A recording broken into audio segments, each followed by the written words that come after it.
Good morning. I did turn my hat around. I don't know, because. This happened to me kind of like quite a while ago, but I just want to talk about this because this comes up quite a bit. I know for me, there was a guy in high school that I liked, and I thought he knew that I liked him.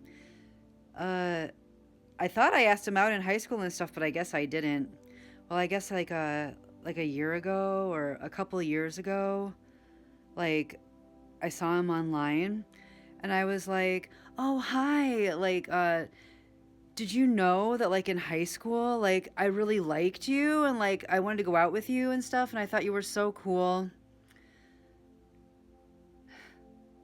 And he's like, "Oh my god, really? Are you serious? Like you liked me? You liked me like that?" And I'm like, "Yeah, I thought you knew. I thought I asked you out like a few times. Like I had to have, right? Or else why would I think that, right?"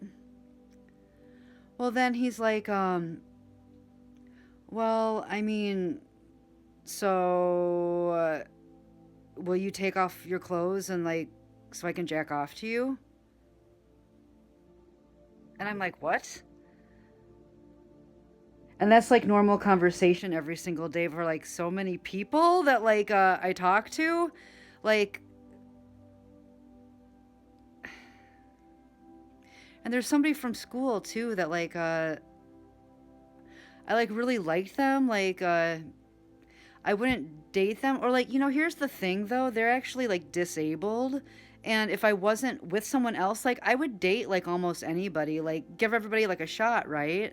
Like who am I like not to go out on a date with anyone? Like I'm like, of course I'll go on a date with you, right? Like why not? Like just for fun because like I like to do fun things. Like I like to meet new people. That's why I got into the humanities and stuff because like I'm so good with people. That's why I was a caregiver and like even like entertainer job and like shit like that. Like it's just all about like can you communicate with people? Like I just want to communicate with people, right? Well, I no longer talk to that person because it's like every single time I'm like, oh, hey, would you like to come over and hang out, with me at my apartment or um, just do something together? And it's always like, well, will you send me some pictures? Or it always has to go there. But it's just like, why is it like, you talk to somebody online and automatically, like, 3 minutes into the conversation, it's like,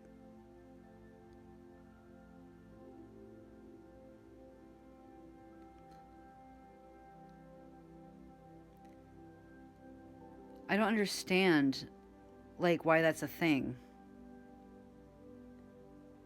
And like I don't think and here's the thing, like it's not like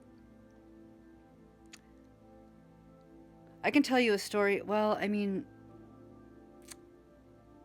about like when I worked at the club, I didn't know that like there was like lots of prostitution like going on, right?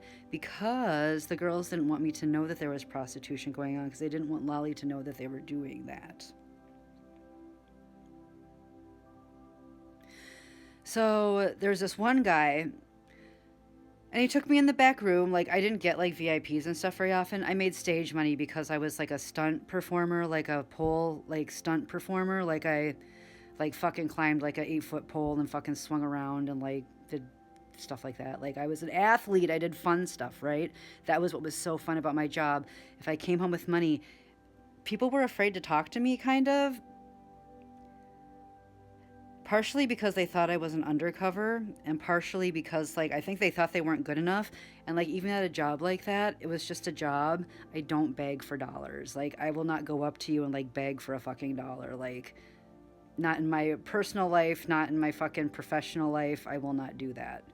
And it's scary and it's like I thought that you guys understood that like if you're in a place like this that it's just a guarantee that if you want to speak to me I'm going to speak to you. And newsflash, y'all, in real life, if you want to come up and talk to me, if you want to speak to me, I will always speak to you. No dollars needed, okay? But this guy, I guess I didn't have like, regulars, like, I guess, like you would call, like, in, like, the dancing thing. I didn't have regulars, even though I was like a daytime stripper, and like there's nothing wrong with being a daytime stripper. It's all about like communicating with people, you know, and stuff like that. Like I really just and I worked like one night or like I think like one or two nights. I think honestly one night and I killed it. Like I came home with so much fucking money. Like but I had school though. So like honestly like I didn't work nights because I had class like every single at least 3 days a week, like by like 9 or 10 in the morning. So like I didn't want to be like all like fucking like wasted and then like fucking, you know, have to get up and go to school. So I honestly just liked being athletic, and like I got really good at pole stunts. I can fly too. You know it. So this guy took me in the back and he's like, "Oh, I love Tori Amos and all this shit." And he was like and he's like, "Okay, so like are you ready like to fucking like go down on me right now and stuff?" And I'm like, "No, like I'm like, what?" You know, honestly, because like he's like, "Oh, finally I got her alone," you know, because like that's what they were thinking. They're always like, "Oh, if I could just get away from this other one, then I could maybe like get her alone because like I really want to talk to her because she seems really cool, you know." But like there's like this thing like when you work in a club like that where it's like you don't poach other guys or other people's customers. And I'm like, okay, well, and then they feel really bad for me because I'd be sitting at the bar and nobody would be talking to me, and they would always say to me, "Oh, Lolly dresses like she's going to prom. What are you doing, Lolly? You look like you're going to prom. You're wearing like a ball gown and shit." And like I was too. I'd dress like really fucking like I was going like someplace like a premiere to like a fucking like award show or something. And it was so much fun for me. Nobody would talk to me, and they'd be like, they'd talk to their customers, right? And they'd be like, "Lolly's been sitting there like all fucking day, and like nobody's gotten to dance with her. Will you go fucking like take her to the VIP? Like a pity fucking like, will you give her like a pity $125 because like nobody likes Lolly. She's like apparently like really like nobody likes her. Like fucking nobody wants to spend time with Lolly." So they'd be like, "Are you serious? I'll give you permission to go like get a VIP with Lolly or whatever." So then they would, and then like you know, and I thought that was really funny because like they were kind of like trapped, and like the girls would like scream at them and stuff if like they'd see any of the other girls. That's just like a thing like when you're a dancer, like you don't take other people's customers. So this guy was like, "Okay, well, you know, are you?" And I'm like, "No." You're like, and this has happened more than once. And then he fucking he was like, "What? Like, what the fuck?" He's like, "Don't you?" He's like, "Bitch." He's like, "Bitch." Like, "No, you're gonna fucking go down on me right now." And I'm like, "No." I'm like, no. And then he fucking like he stormed out and he went to the front desk and he's like, "That bitch won't like fucking go down on me and all this shit, and like she won't fuck me and all this stuff." And I'm like, he's like, "I want my fucking like $125 back or whatever." And he's like, and like Shane, I don't know if he still works. Most of the people that are there don't work there anymore, and it was so much fun working there because like how, you know, like we are so red. Oh my god, it was so much fun. And the food was so good, and like no one had a problem with me. Like I think I've stopped a couple fights, like honestly, like there were a couple fights over me, like also too, like which was like really funny, like "Don't be mean to Lolly," like kind of shit, like because like there was like this one girl that worked there and her daughter worked there, and her daughter just started working there, and she would say shit like Lolly's and this was all untrue, "Lolly's a crackhead and she has like 10 kids and like she fucking can't afford her kids and like all this shit, and I have like no kids and I wasn't a crackhead and stuff." But it was more like don't like, yeah, it's just so stupid shit. And then like her mom, who was my friend, like one of the first person that I talked to when I was there, she's like, she fucking like took her, I think like this, was like, "Don't you fucking ever talk about Lolly like that." She's like, "I swear to God," she's like, "if I ever fucking hear you talking about Lolly like that, I swear to fucking God." And then I'm like, I get down like on my knee and I look at her and I'm like, "Hi." I'm like, "Hi, you know, I'm Lolly." I'm like, "What is going on with you? Like, do you have a problem with me?" And she's like, She's like, no. And I'm like, it sounds like you have a problem with me. I'm like, I don't have any kids. I'm like, do you have kids? And she's like, well, yeah, you know. I don't even know if she said that. I don't even know if the conversation got that big, but she was just like, I'm like, hi. I'm like, hello, you want to look me in the eyes? I'm like, do you have a fucking problem with me? Because apparently your mom has a problem with you because you were talking shit about me. So the guy that went up to the front desk was Shane, who was like so fucking red. Oh my God. And Dalton and like all these guys and Cheryl that worked behind the bar. These are my favorite people. He's like, now we're going to have to ban you for like a couple weeks or whatever because like, first of all, like you're very loud, sir. Like, he's like, now we're going to have to fucking ban you because like, honestly, like you're not supposed to be doing that. They're not supposed to be doing that. He's like, well, every single time I come here, you know, and he's like, well, no, like, now you got to leave. And he's like, well, fucking go to the show palace or whatever. It's like, I don't have to fucking spend my business here. And like it was really embarrassing, not for me, but like and then I remember these two undercovers came on New Year's Eve and we were all in the back and they're like oh there's undercovers here, there's undercovers here, and then they're like, oh my God, I've got shit in my car, I've got like fucking like coke in my car or whatever, and they're like, and the girls are like, Lolly, will you go fucking take care of it? And I'm like, yeah, I'll go take care of it. And they're like, well, those are the two people. They're pretending to be like a husband and wife that are looking for like an extra person to be like a hooker or whatever for them. And they're like, Lolly will take care of it. So I go up to them and I'm like, hi, like, you know, hi, welcome to the Vegas Club. I'm like, Happy New Year's Eve. I'm like, what's going on with you? And they're like, oh, look at you. They're like, God damn, you know, and they're like, look at you. And I'm like, so what's up with you guys tonight? And they're like, well, we're kind of looking to have a little extra fun, like at the hotel down over there. Like, are you in? Like, you know, you're looking to make a few extra $100. And I'm like, I think that you are mistaken, that this is not a fucking house of ill repute, you guys. This is a business. So, like, I think you should probably, like, get the fuck out of here. And they did.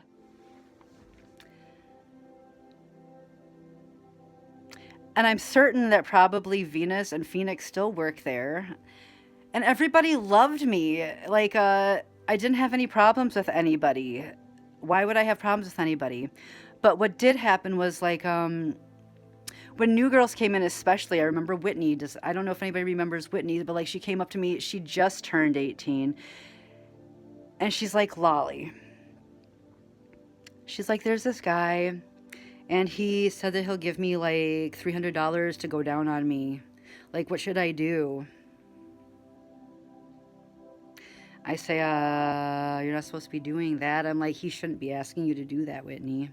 So I'm like, I wouldn't do it if I were you. And I'm like, who is this guy? Like, because I don't like that. So anyway,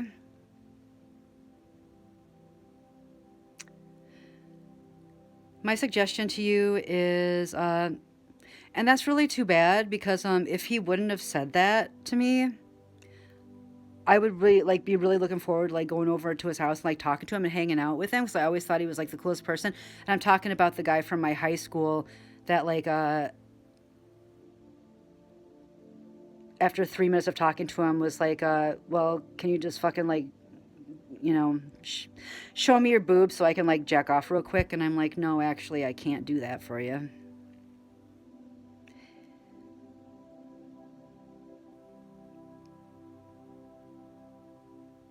Anyway.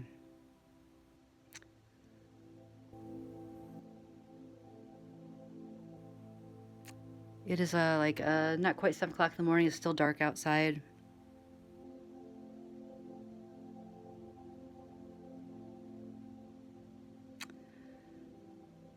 I have had the best life, and I am leading the best life.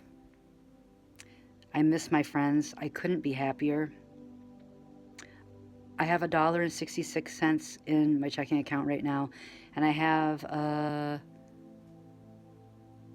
98 cents plus a quarter in my pocketbook right now.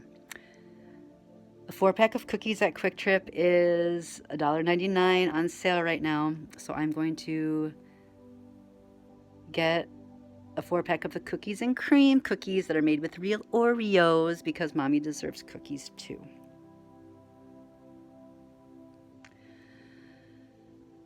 And at first I hated them because they're made with oats, right? Like they're like oatmeal cookies. I'm like, I fucking hate these cookies. But they have like white chocolate chips in them, which I love.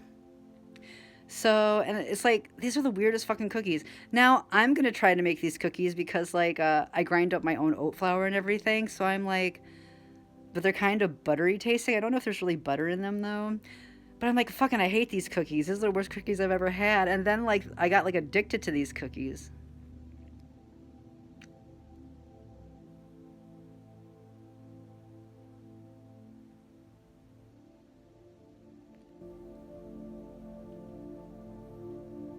People don't understand that I have had a life, like, before I met them.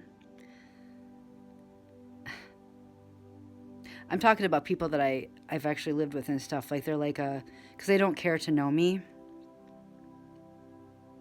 You just never know who you're talking to, correct? Don't be bored. Hallelujah. Love.